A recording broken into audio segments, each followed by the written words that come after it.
11 নাম্বাৰটো খুব ইম্পৰ্টেণ্ট মনোযোগ দি বুজিবা অলপ খেলি মেলি আছে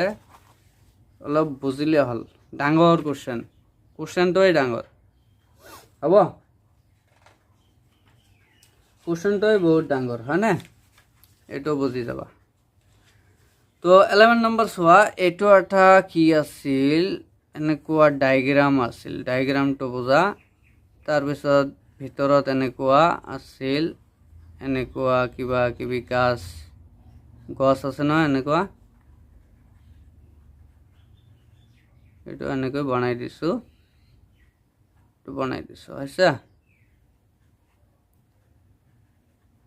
হৈছে এতিয়া চোৱা কি ইয়াত কি আছে এইখিনি ইয়াৰ পৰা এইখিনি আছে 12 মিটাৰ আছে এইখিনি হ'ব এইখিনি মানে ইয়াৰ পৰা এইখিনি আৰু ইয়াৰ পৰা এইখিনি আছে 10 মিটাৰ এইখিনি আছে 10 মিটাৰ আৰু এইখিনি আছে 12 মিটাৰ হৈছে আৰু ইয়াৰ পৰা এইখিনি কিমান আছে x আছে হৈছে আৰু ইয়াৰ পৰা এইখিনি হৈছে x বুজি পাইছা তো ইয়াৰ পৰা এইখিনিও x ইয়াৰ পৰা এইখিনিও x বুজি পাইছা তো এইটো 12 আছে এইটো 10 আছে এইখিনি 10 এইখিনি 12 বুজি পাইছা ডায়াগ্ৰামটো তেতিয়া কোশ্চেনত আহো কি কৈছে A garden designer is planning a rectangular lawn that is to be surrounded by a uniform walkway shown in the figure তো এই ফিগাৰত চোৱা কি কৈছে গাৰ্ডেন ডিজাইনাৰে কি কৰিছে তো এইখিনি গাৰ্ডেন এনেকৈ ৰাখিছে ৰেক্টেঙ্গুলাৰ এনেকৈ ৰাখি তো এইখিনি কি কৰিছে খোজ কৰাৰ কাৰণে walkway মানে ৰাস্তা খোজ কৰা ৰাস্তা এইখিনি ৰাখিছে হয়নে এইফালদি কি কৰে খোজ কাঢ়ে বুজি পাইছা এইটো ডিজাইন কৰিছে হ'ব তো এতিয়া চোৱা কি কৈছে total area of the lawn and the walkway is 360 square metre তাৰ মানে এইখিনি পুৰা এৰিয়াটো টোটাল এৰিয়া পুৰা যেটো ফিগাৰ আছে টোটাল এৰিয়াটো এই ভিতৰৰখিনি আৰু এই ৰাস্তাখিনি তাৰ মানে টোটাল খোজ কৰা ৰাস্তা আৰু এইখিনি ভিতৰৰখিনি টোটাল কিমান এৰিয়া কৈছে A = 360 মিটাৰ স্কয়াৰ মিটাৰ বা মিটাৰ স্কয়াৰ কৈছে বুজি পাইছা আৰু কি কৈছে the width of the walkway is same on all sides the dimensions of the lawn itself are 12 meters by 10 meters তো আৰু কি কৈছে যেটো ৰাস্তা আছিল এটো চাৰিওফালে x আছিল সেম আছিল মানে ইয়াৰ পৰা ইয়াত x ইয়াৰ পৰা এইখিনি x ইয়াৰ পৰা এইখিনি x আনে এইখিনি x বুজি পাইছা আৰু কি কৈছে এই যেটো লন আছিল এইটো আছিল গাৰ্ডেনটো এইটো কিমান আছিল 10/12 ডাইমেনশনটো কি আছিল মানে লেন্থটো 12 আছিল আৰু ব্ৰেডটো কিমান আছিল 10 মিটাৰ আছিল বুজি পাইছা ডাইমেনশন মানে কি লেন্থ আৰু ব্ৰেড তো এইটো 10 আছিল আৰু এইটো 12 মিটাৰ আছিল হৈছে আকৌ কম এইটো এটা গাৰ্ডেন ডিজাইনৰ কাৰণে এনেকৈ বনাইছে এইটো গাৰ্ডেন ৰাখিছে এইটো খোজ কৰা ৰাস্তা ৰাখিছে তো ৰাস্তাটো কি কৰিছে চাৰিওফালে সেম ডিসটেন্স ৰাখিছে x মানে সেম আৰু এইটোৰ ডাইমেনশন কিমান আছিল এইটো আছিল 12 আৰু এইটো আছিল 10 মিটাৰ বুজি পাইছা আৰু পুৰা এৰিয়াটো এই ৰাস্তাটো আৰু এইখিনি পুৰা এৰিয়াটো কিমান আছিল 360 মিটাৰ স্কয়াৰ আছিল বুজি পাইছা এতিয়া আমাৰ কোশ্চেন নম্বৰ 1 চোৱা কোশ্চেন নম্বৰ 1 তাৰ আগত আমি এইটো গিভেন বুলি লিখি লব পাৰো গিভেন কি দিয়া আছে এইটো লিখি লও তো গিভেন এইটো দিয়া আছে হয়নে আৰু গিভেনত কি দিয়া আছে যে L = 12 মিটাৰ আছে আৰু B = 10 মিটাৰ আছে এইটো কি আছিল ইনাৰ সাইড আছিল ইনাৰ লন হ'ব এইটো মানে ভিতৰৰখিনি দিছে এইটো আছিল লেন্থ আছিল এইখিনি ব্ৰেথ আছিল এইখিনি আউটাৰত কি আছিল আউটাৰ মানে এই ৰাস্তাটোৰ গোটেইখিনি এইখিনি এই যে এইখিনি লেন্থ কিমান হ'ব এইখিনি ব্ৰেথ কিমান হ'ব তো আউটাৰৰ ঠাইত কি হ'ব এইটো গোটেইখিনি নহয় এই গোটেইখিনি কিমান হ'ব এই যে এইখিনি আছিল 12 হয়নে আৰু এইখিনি আছিল x এইখিনি আছিল x তো এইটো কিমান হ'ব 12 প্লাছ এইফালে x আছিল এইফালে x আছিল তো x প্লাছ x আৰু ব্ৰেথ কিমান হ'ব এইটো 10 আছিল নহয় এইখিনি কিমান আছিল 10 তো আৰু এইখিনি আছিল x এইখিনি আছিল x তো এইটো 10 প্লাছ x প্লাছ x তো আউটাৰটো কি হ'ব তেন্তে 12 প্লাছ 2x 12 প্লাছ 2x আৰু এটা আছিল 10 প্লাছ 2x তো এইটো কি হ'ব এইটো বুজি পাইছা এই গোটেইখিনি এইখিনি প্লাছ এইখিনি হ'ল না তো এইখিনি আছিল x এইখিনি আছিল x তো এইটো x আৰু এইখিনি আছিল 12 এইখিনি কিমান আছিল তো এইখিনি 10 আছিল আৰু এইটো x এইখিনি x বুজি পাইছা এইটো তো এইটোক তো আমি ডাইৰেক্ট এনেকৈ লিখিব পাৰোঁ ন 10 প্লাছ 2x লিখিব পাৰোঁ আৰু এইখিনি কেনেকৈ লিখিব পাৰোঁ 12 প্লাছ 2x তো এইটো জাষ্ট বুজাই আছোঁ হা তো এইটো আমি জাষ্ট কিমান লিখি লৈছোঁ আউটাৰ সাইড এই যে এইটো লিখিম তো আউটাৰত কি লেন্থটো কিমান আছিল 12 প্লাছ 2x এইটো লিখিলোঁ ব্ৰেথ কিমান আছিল 10 প্লাছ 2x অল এইটো ইনসাইডৰ লেন্থ ব্ৰেথ আৰু এইটো আউটসাইডৰ লেন্থ ব্ৰেথ বুজি পাইছা এতিয়া কোশ্চেন নম্বৰ টোটাল এৰিয়াটো তো এইটো আছিল হয়নে তো এতিয়া কোশ্চেনটো 1 নম্বৰ চোৱা কি কৈছে কোশ্চেন নম্বৰ 1 কৈছে ফৰ্মুলেট দ্য কোশ্চেন নম্বৰ 1 চোৱা ইয়াত কি কৈছে ফৰ্মুলেট the কোৱাড্ৰিক equation ৰিপ্ৰেজেণ্টিং the total area of the lawn and the ৱাকৱে talking with the ৱাকৱে x metre হৈছে x মিটাৰ তো এইটো কি কৈছে কোৱাড্ৰিক ইকুৱেশ্যন বনাব কৈছে হৈছে যেটো টোটাল এৰিয়া আছিল নহয় এইটো দি বনাব কৈছে তো আমি কি জানো এইটো 1 নম্বৰ হিচাপত টোটাল গলে এইটো টোটাল লেন্থ আছিল ব্ৰেথ টোটাল আছিল তো টোটাল এৰিয়া হিচাপে গোটেইখিনি ওলাম তো এইটো চোৱা আউটাৰত এইটো কি হ'ব l = 12 plus 2x b = 10 plus 2x এইটো আকৌ লিখি ললোঁ হা এইটো আকৌ লিখি লৈছোঁ আৰু টোটাল এৰিয়াটোও লিখি লওঁ টোটাল এৰিয়া কিমান আছিল 360 মিটাৰ স্কয়াৰ এইটো লিখি লৈছোঁ হ'ব তো এতিয়া কি কৰিম টোটাল এৰিয়া হয়নে টোটাল এৰিয়া এইটো গিভেন আছিল তো এতিয়া আমি উই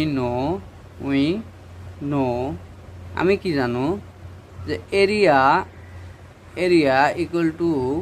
কি লিখিব পাৰোঁ এইটো 360 এইটো দিয়া আছে এইটো হিচাপত লিখিলোঁ তো এৰিয়াটো কি লিখোঁ l * b লিখোঁ নহয় নাইবা এইটো যদি লিখা l * b এৰিয়াৰ ফৰ্মুলা কি আছিল l * b তো এইটো এনেকৈ লিখিব পাৰা তো এৰিয়া কিমান আছিল 360 দিয়া আছে নহয় টোটাল এৰিয়াটো এইটো বহাই দিলোঁ ভ্যালুটো আৰু l কিমান b কিমান l হৈছে এইটো b হৈছে এইটো তো এইটো 12 প্লাছ 2x আৰু এইটো হ'ব 10 প্লাছ 2x বুজি পাইছা এইটো total area total length total breath এইটো হিচাপত আমি ইকুৱেশ্যনটো বনাই আছোঁ হয়নে তো এইটো 360 থাকিব এইটো ইনটু কৰি দিয়া 12 * 10 কিমান হ'ব 120 প্লাছ 12 * 2 24x প্লাছ সবে প্লাছ আছে টেনশ্যন নাই 2x * 10 কিমান হ'ব 20x হ'ব আকৌ কি হ'ল 2x * 2x কিমান হ'ব 4x স্কয়াৰ হ'ব হল তো এইটো জাষ্ট এফালে লৈ যোৱা এইটো কিমান থাকিব ইয়াতে কৰিলোঁ আকৌ 120 হল ন ইয়াত 24 আৰু 20 এইটো কি হল 20 আৰু 44x হ'ল হয় না। তো এইটো 360 থাকিল, ইয়াত থাকিল কিমান, এইটো 120টো এইফালে লৈ আহিব, চবে মানে লৈ আহিব পাৰা এফালে। তো এটা আগত ক্যালকুলেট কৰি লওঁ। তো 120 ইয়াত থাকিল প্লাস 44x হ'ল, এই দুটা মিলি, আৰু এইটো 4x স্কোয়ার হ'ল। তো এইটোক এফালে লৈ আহা। তো এইটো কি হ'ব, এইটোক এইফালে লৈ যোৱা। তো এইটো কি হ'ব 4x স্কোয়াৰ, এইটো আগত লিখিলোঁ, প্লাস 44x তাৰপিছত লিখিলোঁ, তাৰপিছত 120 এইটো লিখিলোঁ, তাৰপিছত এইটো এইফালে লৈ আহিলোঁ, -360 হ'ল, এইটো 0 হ'ল। বুজি পাইছে? এইটো জাষ্ট এৰেঞ্জ কৰি লৈছোঁ। তো ইয়াৰ পৰা এইটো মাইনাছ কৰা, মাইনাছ কৰিলে কিমান হ'ব, 4x স্কোয়াৰ প্লাস 44x, 360 পৰা 120 বাদ দিলে কিমান হ'ব, 240 হ'ব, মাইনাছৰ 240 হ'ব, ইজিক্যাল টু 0 হ'ল। তো ইয়াৰ পৰা আমি যদি কি কৰোঁ, 4 কমন ল'ব পাৰোঁ। এইটো 4 কমন ল'লে আমাৰ কি হ'ব, ইকুৱেশ্যনটো কমি যাব, ইজি হ'ব। তো 4 কমন ল'লে কি হ'ব, ইয়াত চোৱা 4 কমন ল'লে কি থাকিব, ইয়াত x স্কোয়ার থাকিব, ইয়াত কি থাকিব 11x থাকিব, ইয়াত কি থাকিব 60 থাকিব, ইয়াত কি থাকিব 60 থাকিব, ইজিক্যাল টু 0। তো আমার ফাইনালি এই 4টো এইফালে দিলে কি হ'ব, ইনটুত আছে, এইফালে দিলে কি হ'ব 0 হ'ব। তো 0 হলে আমার ফাইনালি এইটো ইকুয়েশন হ'ব। তো x square minus x square plus এটা চোৱা এনেকুৱা আছিল নহয়, 4 এইটো কি আছিল x square plus 11x minus 60 equal to 0, এইটো আছিল নহয়,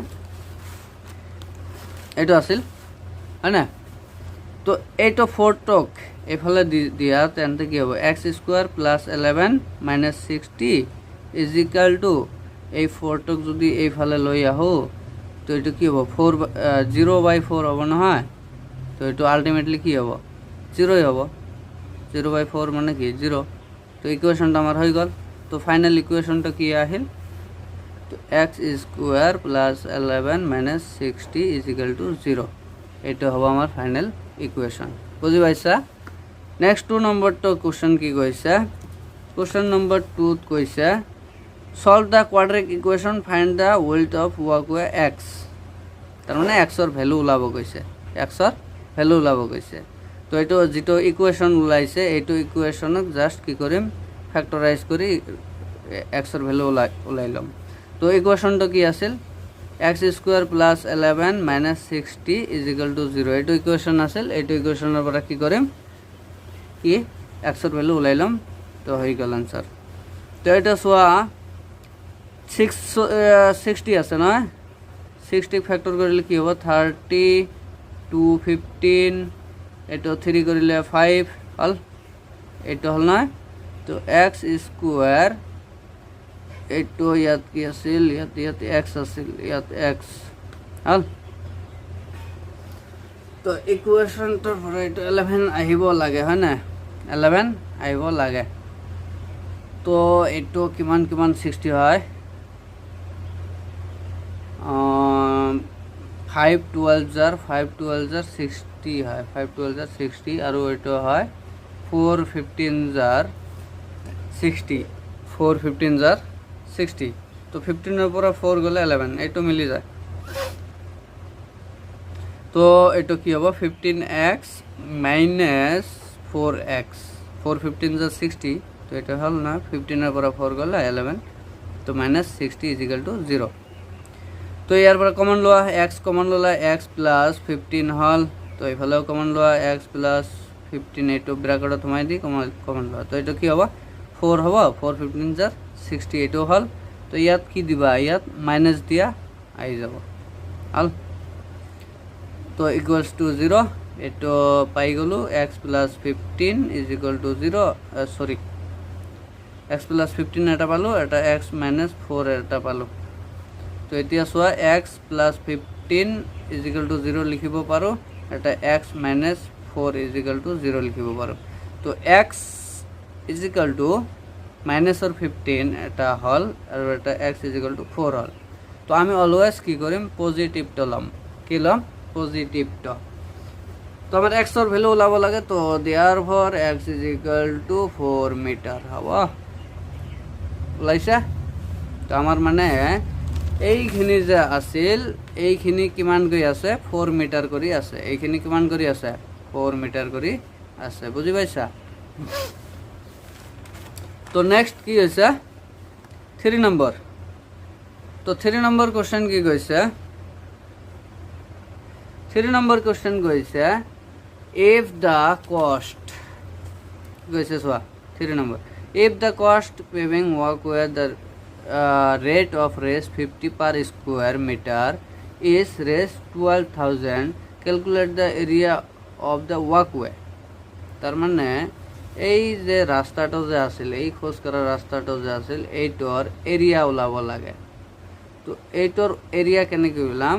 টোটাল এরিয়ার পৰা ভিতৰৰ এৰিয়াটো বাদ দিলে ওলাব নহলে টোটাল এৰিয়াত খৰচ কিমান গৈছে এইটো খৰচ গৈছে হৈছে এই টোটাল এৰিয়াৰ খৰচৰ পৰা 1 পাৰ মিটাৰ স্কোয়াৰ আছে যে পাৰ মিটাৰ স্কোয়াৰেৰ খৰচটো ডিভাইড কৰিলে আমাৰ টোটাল কিমান এরিয়া আছিল এইখিনি কিমান এরিয়া আছিল এইটো ওলাই যাব বুজি পাইছা হ'ব তো তুমি এটা কাম কৰিবা এইটো লিখিবা গিভেন হ'ব টোটাল কষ্ট কিমান গৈছিল এইটো লিখি লোৱা টোটাল কষ্ট আছিল ৰেজ 12,000 আছিল হয় না তো per metre cost of per metre square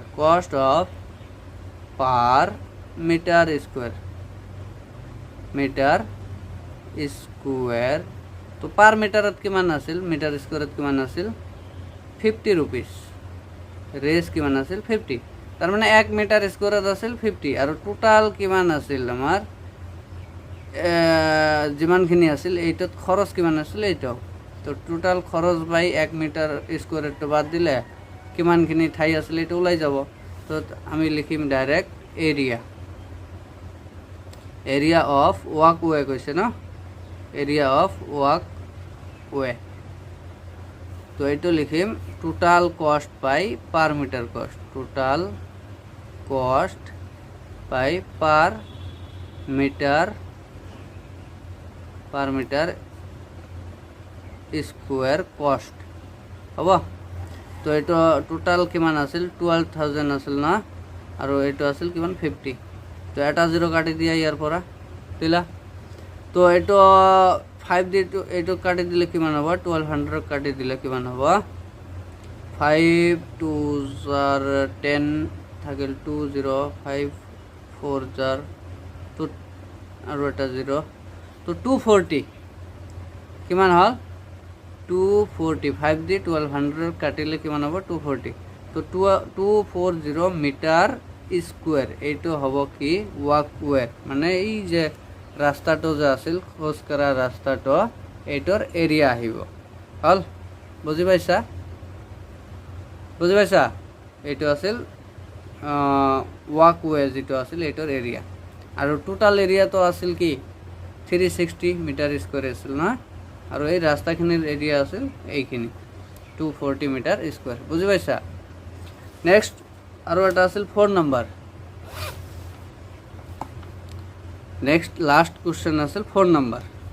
তো কৈছে find the perimeter of the lawn তাৰ মানে এই যে এইটোৰ পেৰিমিটাৰটো ওলাব গৈছে এইখিনিৰ